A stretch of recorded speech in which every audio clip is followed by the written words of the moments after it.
그럼 복음서를 읽어보면 예수님 다음으로 굉장히 많이 두각되는 한 명이 있어요. 누굴까요? 복음서엔 바울이 아직 안 나오죠. 예, 베드로입니다.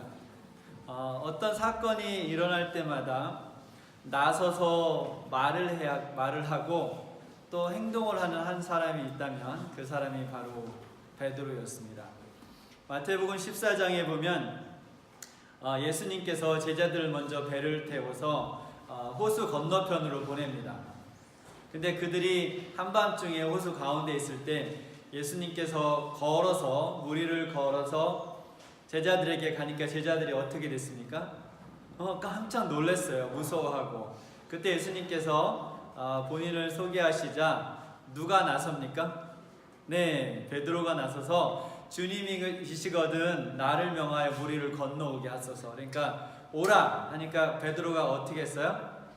걸어갔어요. 그러다가 그 파도를 보고 어떻게 됩니까? 무리를 푹 빠지기 시작하니까 주님 구해주세요. 그러니까 예수님이 구하고 나서 뭐라고 하시나요?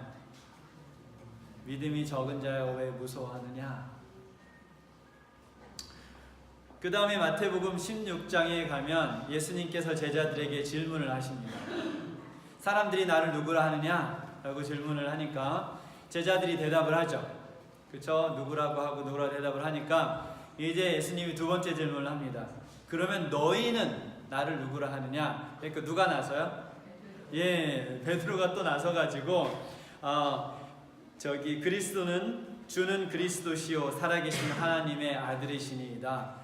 명답을 이야기했어요. 그렇죠? 그래서 예수님께 칭찬을 받았는데 얼마 지나지 않아서 예수님께서 이제 고통받고 돌아가시고 부활하실 것을 말씀하시자 이 같은 베드로가 또 나서죠. 나서서 어떻게 합니까? 예수님을 말리죠. 예수님 그런 일이 있으면 안 돼요. 가지 마세요. 그러니까 이제 아까 칭찬했던 예수님이 이제 베드로에게 뭐라 그래요? 사탄아 물러가라. 네 마음속에는 하늘의 것이 있지 않고 이 땅의 것이 있다라고 베드로를 야단을 치십니다. 그 다음에 이제 마태복음 17장에 가면 이제 계속 나와요. 마태복음 17장에 가면 예수님께서 베드로와 야고보와 요한을 데리고 산에 올라가세요. 그렇죠? 저녁에 이렇게 오후에 늦게 산에 올라가시는데 그곳에서 예수님께서 어떻게 되십니까? 네, 하얀 옷을 입고 변하시죠. 변했어요. 그러니까 그곳에 누가 내려왔어요? 모세와 엘리야가 내려와서 예수님과 같이 셋이 이야기하는 것을 보고 누가 나섭니까?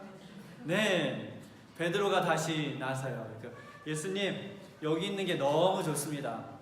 주님께서 원하시면 내가 초막셋을 짓 때 하나는 엘리야, 하나는 모세를, 하나는 주님을 위해 짓겠습니다.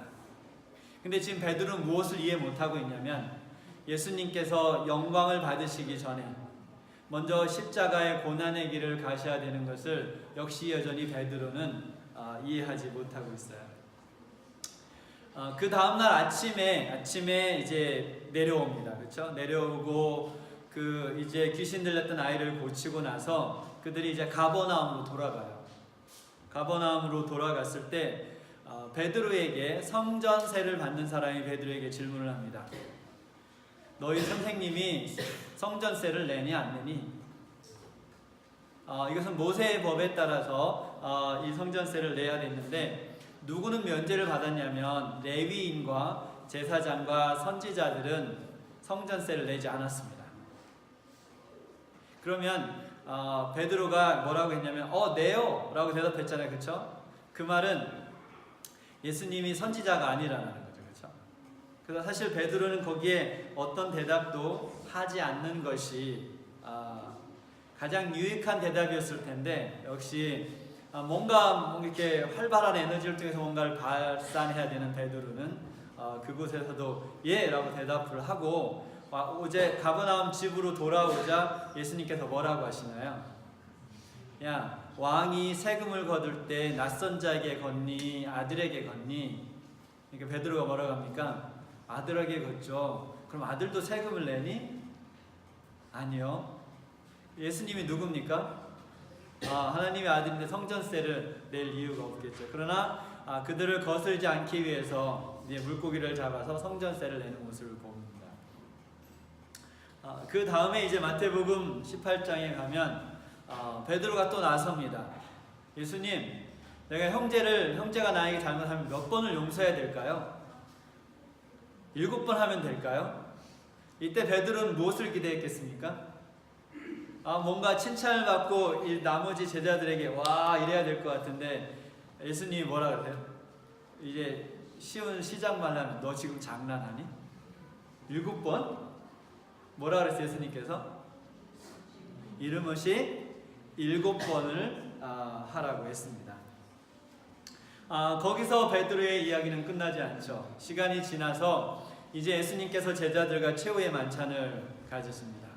식사를 하신 후에 예수님께서 뭐라고 말씀하셨냐면 그 목자를 치리니 다 양들이 흩어질 것이다 라고 했어요. 그 말은 제자들이 다 예수님을 두고 어떻게 할 거라고요? 배반하고 도망갈 거라고 하는 거죠. 이때 누가 나섭니까 다시? 네, 다시 베드로가 나서죠. 모두가 다 주님을 버려도 나는 버리지 않겠습니다. 그러니까 예수님이 그냥 여전히 지금 패턴을 알겠죠, 그렇죠? 나서서 뭔가 잘못하고 그리고 예수님에게 지적받고 근데 다시 예수님이 뭐라 그래요? 정말로? 닭이 울기 전에 내가 나를 3번 부인하리라 라고 했어요. 그러니까 베드로가 가만히 있을 리가 없죠? 뭐라고 하니까 내가 주님과 같이 죽을지라도 예수님을 버리지 않겠습니다. 그러니까 다른 제자들도 다 그렇게 했어요. 그리고 나서 그들이 그 겟세마네 동산으로 갔습니다. 예수님께서 겟세마네 동산에서 피와 땀을 흘리시면서 기도하신 후에 다시 제자들과 연합했을 때 그곳에 누가 나타납니까? 이제 군인들이 예수님을 잡으러 왔죠. 이때 누가 나섭니까? 베드로가 또 나서죠. 이번에는 칼을 빼서 대제사장의 종의 귀를 잘랐어요. 그러니까 예수님께서 뭐라고 하시나요? 칼을 다시 칼집에 넣어라. 그렇죠? 칼을 가지는 자는 다 칼로 망하리라. 내가 아버지께 구하여 12군단 더 되는 천사를 보내시게 할 수 없는 줄 아느냐? 만일 그렇게 하면 이런 일이 있으리라는 성경이 어떻게 이루어지겠느냐 하시더라. 네, 이렇게 일단 베드로와 예수님과 관련된 그 사건들이 일단은 마무리가 됩니다. 보시죠. 얼마나 많은 그 관심을 받았어요, 베드로가. 그렇죠? 그 관심을 다 받고 신앙을 표현하고 사랑을 표현하고 난 후에 베드로가 무슨 일을 했습니까? 무슨 일을 했나요? 예수님을 3번 부인하는 일을 했습니다. 앞에 그 사건들 쭉 들으면 이런 일이 있으면 안 될 것 같잖아요. 그렇죠? 네, 그렇게까지 이야기하고 난 사람이 자기가 목숨 위험할 것 같으니까 예수님을 부인하죠. 그런데 사실 예수님을 부인한 그 3가지를 잘 들어보면 첫 번째, 두 번째는 무엇을 부인하냐면 예수님과 같이 있던 것을 부인해요. 예수님의 제자 중에 한 명인 것을 부인하는 거죠. 그리고 3번째는 내가 그 사람을 도무지 알지 못하노라. 저주까지 하면서 3번째는 예수님을 부인했습니다. 이렇게 말했죠. 그러나 베드로가 저주하며 맹세하되 나는 너희가 말하는 이 사람을 알지 못하노라.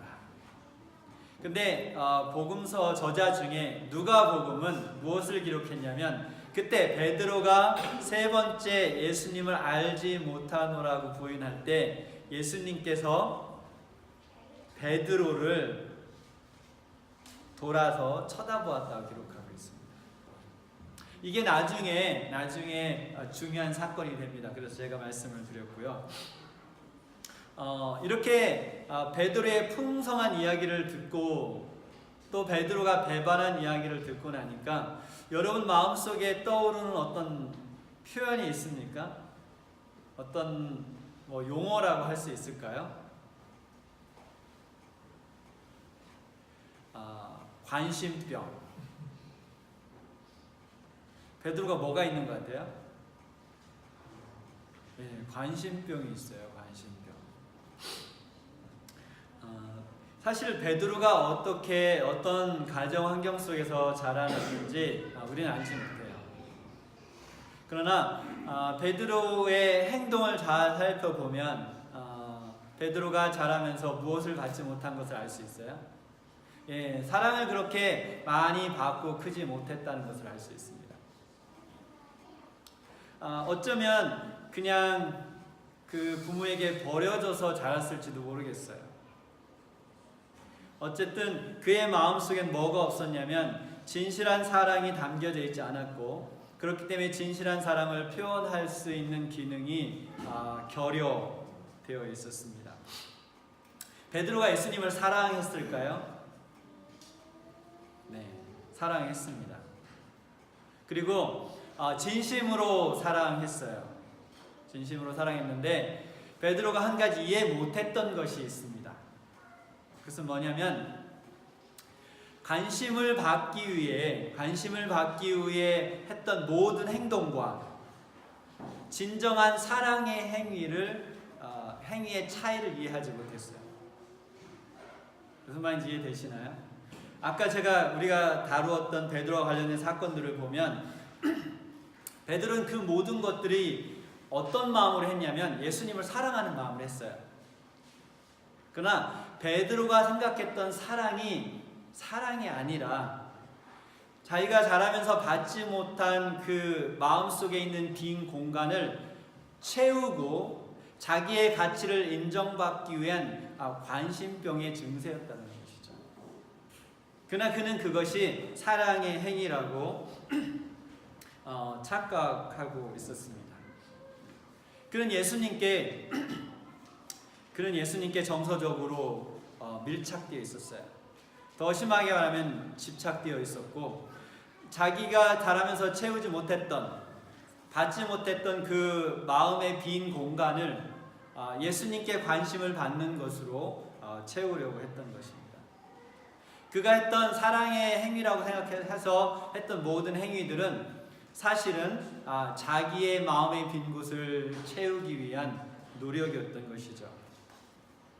그렇기 때문에 그가 했던 모든 행위는 사실은 누구를 위한 것보다, 예수님을 위한 것보다 결국은 누구를 위한 것이었어요? 자기 자신을 위한 것이었어요. 그것을 어떻게 할 수 있나요? 그렇기 때문에 자기의 목숨이 위험해지니까 어떻게 돼요? 예수님을 부인한 사건이 벌어지죠.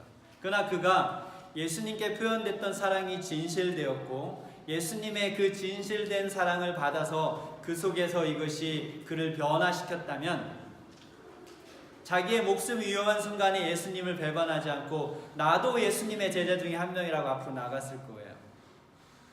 그러나 그에게는 그럴 만한 사랑이 그 마음속에 담겨져 있지 않았습니다. 이것을 베드로의 신드롬이라고 한번 불러보겠습니다. 베드로 신드롬. 근데 이것이 베드로에게만 있는 문제일까요? 우리는 사실 다른 환경에서 자랐습니다. 그렇죠? 정말로 서로 다른 환경 속에서 자랐어요. 이렇게 자라면서 우리는 다른 종류의 사랑, 그리고 다른 정도 레벨의 사랑을 우리 주변에 있는 사람에게 받았습니다. 그런데 불행하게도 아직 어떤 사람들의 이 사랑을 담는 그릇은, 마음속에 있는 이 사랑의 그릇이 아직까지 채워지지 못한 분들이 있다라는 것이죠. 그리고 그 사랑이 채워지지 않았기 때문에 그 사람들은 계속해서 무엇을 갈구하냐면 그 빈 공간을 사랑으로 채우기 위해 정말 목말라 있어요.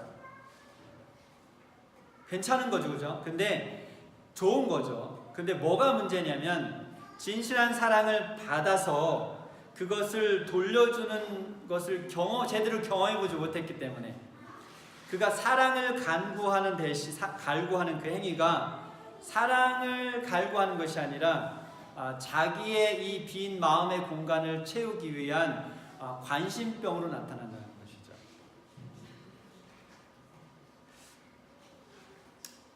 그래서 사랑을 추구하는 대신에 이 감정서적인 결핍으로 인해서 관심과 집착으로 사랑의 행위가 표현된다는 것입니다.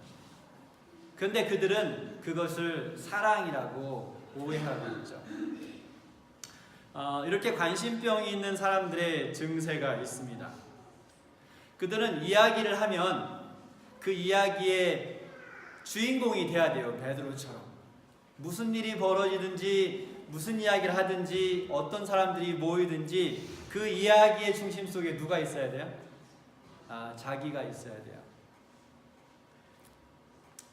그리고 그들은 그런 관심을 받아야 되기 때문에 모든 것을 아는 것처럼 말합니다.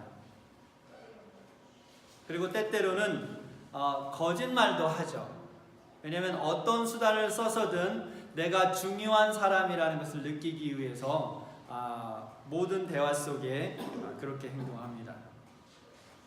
그리고 항상 옳아요. 항상 옳고 결코 틀리는 법이 없습니다.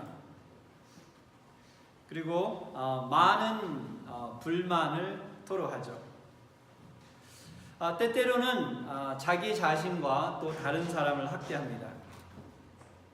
어떤 수단을 쓰든지 내 자신의 존재가 다른 사람에게 또 공동체 속에서 인식돼야만 합니다. 그렇기 때문에 이것이 정상적인 방법으로 되지 않을 때는 문제를 일으키는 경우들도 많이 있죠. 아이들도 그런 경우가 많이 있어요. 대부분의 문제아들은 그 문제의 행동이 뭐냐면 사랑의 표현인 거예요. 그것이 내가 반대로 말하면 내가 사다가 사랑이 필요해 이건데 사랑을 표현할 줄 모르니까 그게 문제로서 표현되는 거죠. 그런데 아이들만 그런 것이 아니라 이것이 채워지지 않으면 어른이 돼서도 계속해서 문제를 쫓아다니는, 문제를 만드는 그런 사람들이 되죠. 그래서 요즘 같은 경우에 보면 그들은 뭐에 많이 집착하냐면 이 소셜 미디어에 집착을 많이 해요. 그리고 하루에도 수백 번의 이 셀카를 찍어야 돼요. 그래서 그 중에 제일 좋은 걸 골라서 올리고 나서 누군가 좋아요를 누르기 위해서 하루 종일 기다리죠. 소셜 미디어 속에서도 역시 자기를 발견하려고 합니다. 이런 부류의 사람들은 대부분 다른 사람들에게 교정을 받는 것을 원치 않습니다. 그리고 마지막으로 이들의 깊은 마음속 깊은 곳에는 평화와 기쁨이 없어요. 그곳에는 항상 불안함이 자리를 차지하고 있죠. 그러나 다행히도 대부분의 우리는 이런 심각한 관심병에 걸리지 않았습니다. 여기에는 그런 분들은 한 분도 계시지 않은 것 같아요. 그러나 여전히 우리가 살다 보면 때때로 이 베드로 신드롬으로 인해서 고생하는 경험들을 합니다. 여러분들 해보셨나요? 누군가 나를 인정해 줘야 되고, 그렇죠? 누군가 내가 관심을 받아야 되고, 그렇지 않으면 슬프고, 그렇지 않으면 화나고, 그런 경험들을 해보시나요? 그렇게 하는 것이 정상적인 범위를 넘어가게 되면 이것이 관심병이 되는 것입니다. 이것 정신적인 병 중에 하나라고 분류할 수 있습니다. 이렇게 되면 우리는 우리의 가치를 어디서 찾냐면 다른 사람이 나를 인정해 주는 것에서 찾아요. 그럼 어떻게 되겠어요? 정서적으로 안정이 될까요? 안정이 될까요? 안정이 안 되죠. 왜냐하면 항상 다른 사람의 의견에 의해서 내 정서적인 안정과 내 행복이 결정되기 때문에 항상 불안하고 항상 힘들어합니다. 이렇게 살면 삶이 힘들죠. 사는 게 쉽지 않죠, 그렇죠? 사는 게 쉽지 않은데 이렇게 살면 인생이 더 힘들어진다는 거죠. 마음속에 평화가 자리를 잡을 수 없습니다. 다시 베드로로 되돌아가 보겠습니다. 그렇게 예수님을 3번 부인하고 예수님은 십자가에 돌아가시고 3일째 어떻게 되셨습니까? 예수님이 부활하셨습니다. 부활하신 예수님께서 제자들을 만나죠. 근데 요한복음 21장에 보면 21장 초반에 보면 베드로와 몇 명의 제자들이 뭐하러 나갑니까? 물고기를 잡으러 나가요. 물고기를 잡아 있는 나간 동안에 예수님께서 그 바닷가에 오셔서 무엇을 준비하십니까? 아침 식사를 준비하시죠. 그래서 빵을 준비하시고 또 물고기를 준비하시고 그들이 잡아온 물고기를 더 구워서 아침 식사를 이렇게 한 다음에 그들이 예수님 주변에 이렇게 둘러 앉았습니다. 이때 오늘 우리가 성경 봉독을 읽었던 유명한 대화가 시작됩니다. 요한의 아들 시몬아, 내가 나를 사랑하느냐? 좀 뜬금없지 않아요? 그렇죠? 3년 반 동안 같이 있었던 예수님, 그렇죠? 어쩌면 그 세상에서 가장 서로를 잘 알고 있는 사람들인데 부활하신 후에 베드로에게 나타나서 요한의 아들 시몬아, 내가 나를 사랑하느냐? 라고 질문합니다. 이것을 오늘 설교의 문맥 속에서 제가 풀어서 설명해 보도록 하겠습니다. 예수님께서 요한의 아들 시몬아, 내가 나를 사랑하느냐? 이 말밖에 안 했지만 베드로가 그 말을 들을 때는 그게 좀 길었어요. 그래서 예수님의 마음속에서 담겨져 있는 그것을 베드로는 읽었어요. 근데 그것을 제가 한번 풀어서 설명해 보겠습니다. 예수님께서 이렇게 말씀하고 계셨던 것을, 베드로야, 내가 나를 사랑하는 것을 내가 안다. 그리고 너는 최선을 다한 것도 알아. 하지만 내가 오늘 너에게 분명히 이제는 말해줄 것이 있단다. 내가 죽기 전에 네가 말했던 사랑과 네가 행했던 모든 사랑의 행위는 사실은 사랑이 아니었다. 너는 내가 필요했어. 네 마음속에 있는 그 깊은 빈 공간, 그 허전한 공간, 사랑으로 채워야 할 공간을 채우기 위해서 나의 관심이 필요했던 거야. 그러나 이제는 더 이상 네가 그렇지 않다는 것을 알고 있어. 베드로가 시대의 소망에 보면 언제 변하나요? 오늘 말씀처럼 표현되어 있지 않지만 예수님께서 베드로가 부인할 때 예수님과 베드로의 눈이 마주치잖아요. 그때 베드로가 변하기 시작했어요. 이제 진심으로 회개했다고 표현되어 있는데 이 사랑의 각도에서 본다면 그전에는 자기 것만을 추구하고 자신의 것을 채우기 위해서 예수님이 필요했다면 그는 자기가 부인할 때 자기를 진심의 사랑과 동정의 눈으로 바라봤던 그 예수님의 눈을 바라보면서 진정한 사랑을 느끼기 시작했습니다. 그리고 변하기 시작했어요. 그래서 예수님께서는 내가 나를 사랑하느냐 할 때 베드로가 했던 것이 베드로에게 무엇이 사랑이고 무엇이 사랑이 아니라는 것을 말씀하시면서 베드로야, 이제는 더 이상 다른 사람이 너의 존재의 가치를 인정해 주길 기다릴 필요가 없단다. 왜요? 예수님께서 베드로를 위해서 십자가에 돌아가실 때 이미 베드로의 생명의 가치를 인정해 줬어요. 그렇죠? 예수님의 목숨을 다 줄 만큼 소중한 존재라는 것을 베드로가 깨닫기 시작을 했습니다. 베드로는 더 이상 다른 사람이 베드로야 내가 정말 중요한 존재야 라고 말해주는 것을 기다릴 필요가 없었다는 거죠.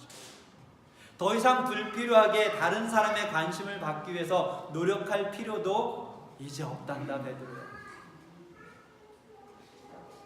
이젠 어떻게 하면 되나요? 내가 나를 사랑하느냐 했을 때 베드로야 이제는 내가 관심병이 다 나았으니 이제는 더 이상 그러한 곳에 시간을 낭비하지 말고 내가 너를 사랑했던 그 진정한 사랑으로 변하지 않는 영원한 사랑으로 다른 사람들을 사랑해라. 그게 내 양을 먹이라. 이렇게 말하자 베드로가 뭐라고 대답합니까? 주님, 내가 주님을 사랑하는 것을 주님이 아십니다. 이 말 베드로가 달라졌나요? 옛날 같으면 허풍 떨고 막 일어나서 난리 필 텐데 이제 베드로가 달라졌어요. 주님, 그전엔 베드로가 다 알았어요. 그렇죠? 그렇죠? 다 알고 모든 문제에 답이 있고 자기가 두각이 돼야 되는데 이제는 말하는 태도가 달라졌어요. 주님, 내가 주님을 사랑하는 걸 주님이 아십니다. 이 베드로의 말 속에 뭐가 포함되어 있을까요? 예수님, 이제야 알았습니다. 저는 예수님을 처음 만났을 때부터 예수님을 사랑하는 줄 알았어요. 그러나 제가 예수님을 부인하고 나서야 제가 갖고 있던 진실된 예수님께 대한 마음, 내 마음을 깨달았어요. 제가 그동안 생각했던 사랑이 아니라 결국은 내가 자라면서 받지 못한 그 사랑을 예수님께 받는 관심으로 또 그걸로 인해서 다른 사람들께 받는 관심으로 채우려고 했다는 사실을 이제야 깨달았습니다. 예수님을 3번이나 부인한 저를 바라보는 그 예수님의 눈을 바라보면서 저는 진실한 사랑을 깨달았습니다. 예수님, 이제는 예수님께서 저에게 주신 그 사랑으로 다른 사람들을 사랑할 준비가 되어 있습니다. 이게 베드로가 한 말이었어요. 예수님, 내가 주님을 사랑하는 것을 주님께서 아십니다. 이젠 베드로는 그 진실한 사랑을 알기 시작했어요. 그러고 나니까 예수님이 뭐라고 베드로에게 이야기합니까? 내 양을 먹이라. 양을 뭐로 먹이나요? 들판에 풀로 먹이나요? 시냇가에 물로 먹이나요? 사랑으로. 예수님께 받았던 그 사랑으로 그 양을 먹이라는 것입니다. 여러분, 베드로가 변한 모습이 보이기 시작했는데 정말로 변했을까요? 시작. 너희가 진리를 순종함으로 너희 영혼을 깨끗하게 하여 거짓이 없이 형제를 사랑하기에 이르렀으니 마음으로 뜨겁게 서로 사랑하라. 이제 베드로가 무엇을 이야기하고 있어요? 네, 사랑을 이야기하고 있습니다. 다음 베드로전서 2장 24절 25절 시작. 나무에 달려 그 몸으로 우리 죄를 담당하셨으니 이는 우리의 죄에 대하여 죽고 의에 대하여 살게 하려 하십니다. 그가 채찍에 맞음으로 너희는 나음을 얻었나니 너희가 전에는 양과 같이 길을 잃었더니 이제는 너희 영혼의 목자와 감독 되신 이에게 돌아오라. 베드로가 길 잃은 양이었죠. 길을 잃고 예수님을 부인했던 베드로가 지금은 십자가에 달리신 예수 그리스도의 구원을 말하고 있습니다. 여러분, 이것이 기적처럼 느껴지지 않으세요? 저는 이런 놀라운 기적이 없는 것 같아요. 다음 베드로전서 3장 8절 시작. 마지막으로 말하노니 너희가 다 마음을 같이하여 동정하며 형제를 사랑하며 불쌍히 여기며 겸손하며. 이게 베드로가 이렇게 돼 버렸어요. 자기가 관심을 받지 않으면 견디지 못하고 무엇인가 나서서 자기의 이 허무한 공간을 채우려고 했던 베드로가 이제 진실한 사랑을 말하고 겸손을 말하고 동정을 말하고 있습니다. 4장 8절 시작. 무엇보다도 뜨겁게 서로 사랑할지니 사랑은 허다한 죄를 덮느니라. 네, 베드로가 이 허다한 죄를 덮는 그 깊은 사랑을 경험했던 것입니다. 그리고 사람이 달라졌어요. 다음 베드로전서 4장 16절 시작. 그리스도인으로 고난을 받으면 부끄러워하지 말고 도리어 그 이름으로 하나님께 영광을 돌리라. 예, 자기 죽기 싫어서 예수님을 부인했던 베드로가 이제 예수 그리스도로 인해서 받는 고통을 이야기하고 있어요. 놀랍지 않습니까? 다음 베드로전서 5장 6절 시작. 그러므로 하나님의 능하신 손 아래에서 겸손하라. 때가 되면 너희를 높이시리라. 지금 누가 겸손을 이야기하고 있어요? 베드로가. 복음서에 난 베드로가 겸손한 베드로였나요? 겸손과는 거리가 먼 베드로였죠. 겸손이란 단어는 그의 사전에 있지도 않았어요. 그러나 이제 그 베드로가 겸손을 말하고 있습니다. 베드로후서 1장 5절 7절 시작. 너희가 더욱 힘써 너희 믿음의 덕의 지식을 지식의 절제의 인내를 인내의 경건의 형제 우애의 사랑을 더하라. 변한 베드로가 보입니까?